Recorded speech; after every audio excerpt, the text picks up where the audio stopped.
જે તમે કાર્ય કરતા હોય એ કાર્યમાં સમર્પિત થાવ એટલે ભગવાનને સફળતા આપવી જ પડે છે. પછી પ્રિન્ટિંગ પ્રેસ હોય કે પછી ભગવાનની કથા હોય, ખેતી કરતા હો કે વેપાર કરતા હો, કોઈ પણ કાર્ય હોય એમાં સંપૂર્ણ તમારી ચેતનાને સમર્પિત કરી દો. ભગવાને વચન આપેલું છે કે હું તને સફળ બનાવીશ.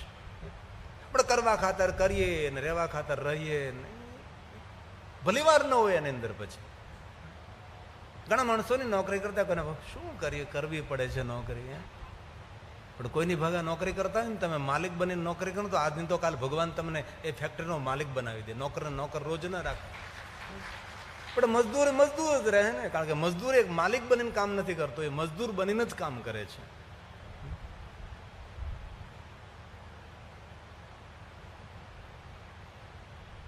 ગણેશજી એકલા બેસી ગયા છે. મોટાભાઈ કાર્તિકે પરિક્રમા કરવા માટે ગયા છે. હું તો જઈ ન શકું કારણ કે ભારે શરીર મારું, મૂષક વાહન, શું કરું હવે હું? એકલા બેસા બેઠા ચિંતન કરે. અંદરથી અવાજ ઉઠે છે કે શું બેઠો બેઠો વિચાર કરે છે? કેટલા આપણા ધર્મ ગ્રંથો છે, ધર્મ ગ્રંથોનું વાંચન કર.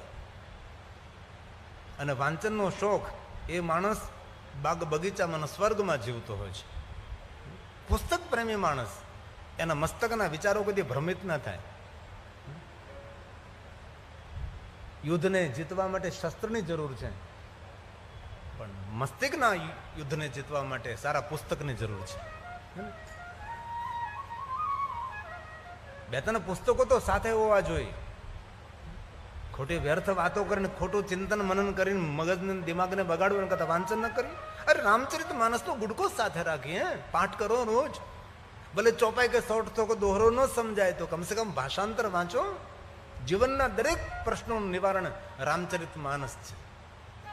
18 પુરાણ વેદ ઉપનિષદનો બધો જ ખજાનો એ તુલસીજીએ નાનકડા ગુડકામાં ભર્યો છે. રામચરિત માનસ. આ તો ગુડકા ખાય છે, ગુડકો રાખતો નથી. રોજ પાઠ કરો. શ્લોકમ શ્લોકાર્ધમ એ વચ. વધારે નહીં, અડધા શ્લોકનો પાઠ, ધર્મ પુસ્તકોનું વાંચન જીવનમાં શ્રેષ્ઠ બનાવે. યુવાન ભાઈઓ બહેનો તો છોડવું જ ન જોઈએ. ટ્રેનમાં મુસાફરી કરતા હો, વિમાનમાં મુસાફરી કરતા હો, અને મોબાઈલમાં બહુ વાંચવું નહીં, કારણ કે મોબાઈલના જે કિરણો છે ને આંખને ડેમેજ કરે છે. ઘણા લોકો મોબાઈલમાં વાંચે. નહીં, કોઈ દિવસ નહીં. ભલે જાણ ખાતર થોડું ઘણું વાંચેલી વસ્તુ અલગ છે, એકાદું સૂત્ર, એકાદી કોઈ પ્રેસ નોટ, વસ્તુ અલગ. બાકી લાંબુ એની સાથે આખું શું મહાપૂર્ણ મોબાઈલમાં છે. તમે બધું જ વાંચન કરી શકો છો, પણ પુસ્તકો વાંચો જેથી કરીને આપણે આંખને નુકસાન ન થાય. અને શરીરને 99% શક્તિ આંખમાં ભરેલી છે. બધી જ તાકાત તમારી પાસે. તમે ઘોડા જેવા હોય પણ આંખ ન હોય તો આંધળી ચકડોળ બની જાય, આંધળું બની જાય. તેથી આંખને સાચવવી બધી જ રીતે, વાસ્તવની દ્રષ્ટિની દ્રષ્ટિએ પણ આંખને સાચવવી. નથી કહેતા કે પગ બગડે તો બગડવા દો, હાથ બગડે તો બગડવા દો, પેટ બગડે તો બગડવા દો, કાન બગડે તો બગડવા દો, પણ આંખ બગડવી નહીં જોઈએ. એક વાત કહું, જે માણસની આંખ અને હાથ ચોખ્ખા હોય ને એના પર ભગવાન અમૃતનો વરસાદ વરસાવે છે. એક હાથ ચોખ્ખા હોવા જોઈએ ને એક આંખ ચોખ્ખી હોવી જોઈએ. કરોડોનો ઢગલો પડ્યો હોય પણ આપણા હાથ ન બગડે. ચોરવાની ઈચ્છા ન થાય, લેવાની ઈચ્છા ન થાય. એક હાથ ન બગડે અને એક આંખ ન બગડે. માણસ દુનિયામાં મેદાન મારી, પણ માણસ ધોખો ત્યાં જ ખાઈ જાય છે.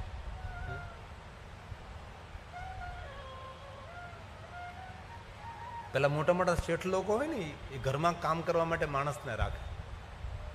પછી 4-5 દિવસ પછી એની કોઈ જગ્યાએ પૈસા મૂકી દે, કોઈ જગ્યાએ સોનું મૂકી દે, કોઈ જગ્યાએ વસ્તુ મૂકી દે. તુરંત નહીં, 2-3 દિવસ ગયા પછી થોડોક ટાઢો પડે પછી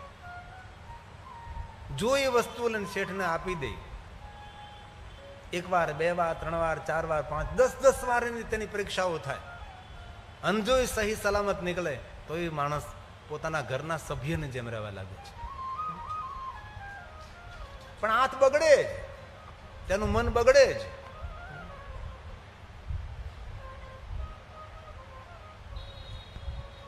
ધર્મ ગ્રંથનું વાંચન કરવા લાગે છે.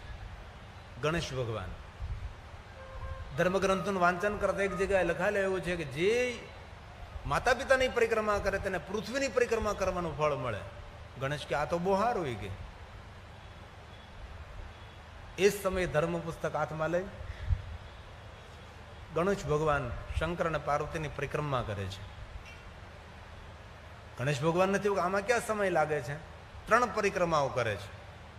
હાથ જોડીને કહે છે કે ભગવાન મારા વિવાહ કરો, પૃથ્વીની પરિક્રમા કરીને આવતો રહ્યો છું. ભગવાન શિવ કહે છે ગણેશ આવું જૂઠું બોલે છે.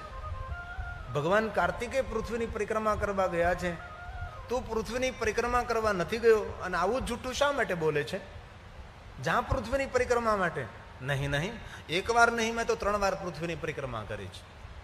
અરે ભગવાન કાર્તિકે મયુર ઉપર સવાર થઈને ગયા છે, તું પણ પૃથ્વીની પરિક્રમા કરવા જા. નહીં, મેં તો પૃથ્વીની પરિક્રમા કરી લીધી છે. કઈ રીતે? ભગવાન ગણેશજી ભગવાન મહાદેવજીને ધર્મ પુસ્તક વંચાવે છે. ભગવાને એ શું લખેલું છે જરા જોવો તો. મહાદેવજી કહે છે કે જે યુવાન માતા પિતાની પરિક્રમા કરે, જે પુત્ર માતા પિતાની પરિક્રમા કરે છે તેને પૃથ્વીની પરિક્રમા કરવાનું ફળ મળે. તો પછી મને મળવું જોઈએ ને, મેં આપની પરિક્રમા કરી છે. ભગવાન શિવજી વાતને ટાળવાની કોશિશ કરે છે.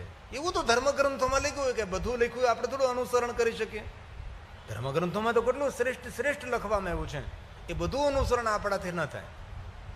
ભલે મહાદેવજી, પણ જેને લખ્યું હોય તેને અનુસરણ કરવું પડે ને. જેને પાલન લખ્યું હોય એને તો પાલન કરવું જ પડે. તો જેને લખ્યું હોય એને પાલન કરવું પડે.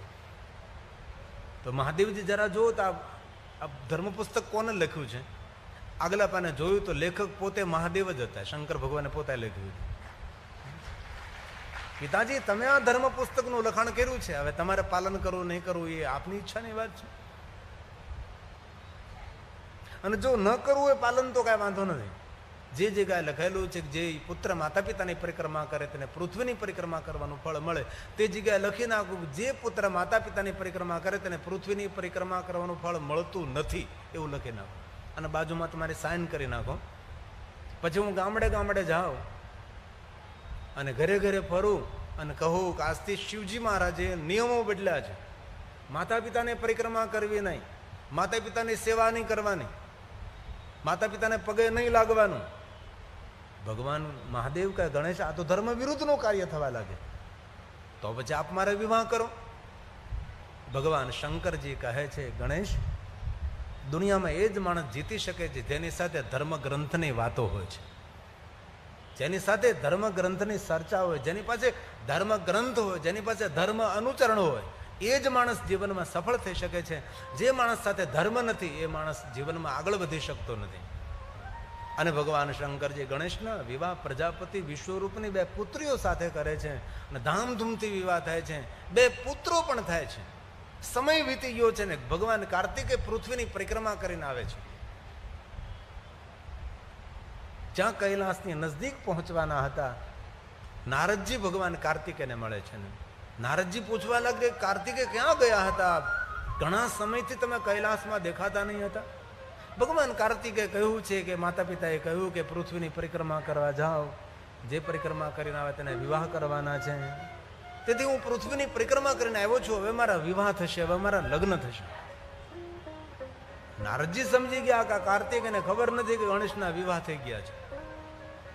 નારદજીએ વાત મૂકી છે ધીરેકથી, અરે કાર્તિકેય આપ તો જાણો છો ને કે હંમેશા મા બાપને નાનો દીકરો વાલો હોય છે.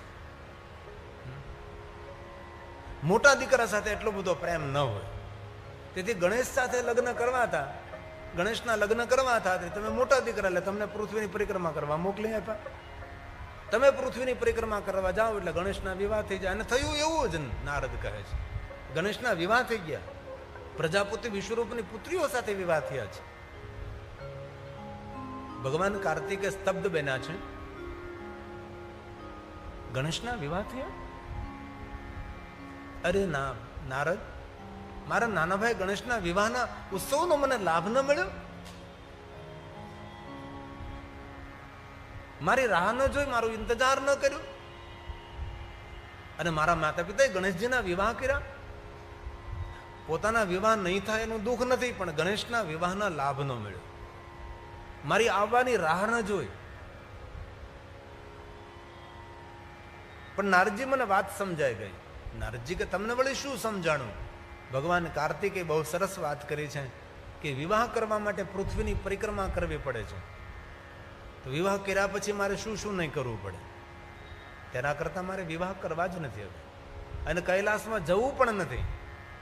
અને એ ભગવાન કાર્તિકે કૈલાસમાં નથી ગયા, અને કાર્તિકે ભગવાન દક્ષિણ ભારતની યાત્રામાં નીકળે છે અને શૈલ પહાડ ઉપર અનેક અસુરો નિવાસ કરે છે. શૈલ પહાડ પર જઈને અસુરોનો સંહાર કરે છે. અને જ્યાં જ્યાં અધર્મ હતો ત્યાં ત્યાં ભગવાન મહાદેવજીની ભક્તિની સ્થાપના કરે છે. ભગવાન કાર્તિકે અસંખ્ય શિવલિંગોની સ્થાપના કરે છે. શૈલ પહાડ ઉપર યાત્રા કરતા ભગવાન કાર્તિકે કૃષ્ણા નદીનું દર્શન કરે છે. કૃષ્ણા નદીના તટ ઉપર ભગવાન કાર્તિકે તપસ્યા કરવા માટે બેસે છે. ઘણા સમય બાદ નારદજી ભગવાન મહાદેવની પાસે જાય છે. શિવ અને પાર્વતી બેઠા છે. ભગવાન કાર્તિકે નારદજી ભગવાન મહાદેવની પાસે જે ઉલટ સુલટ વાતો કરવા લાગે છે.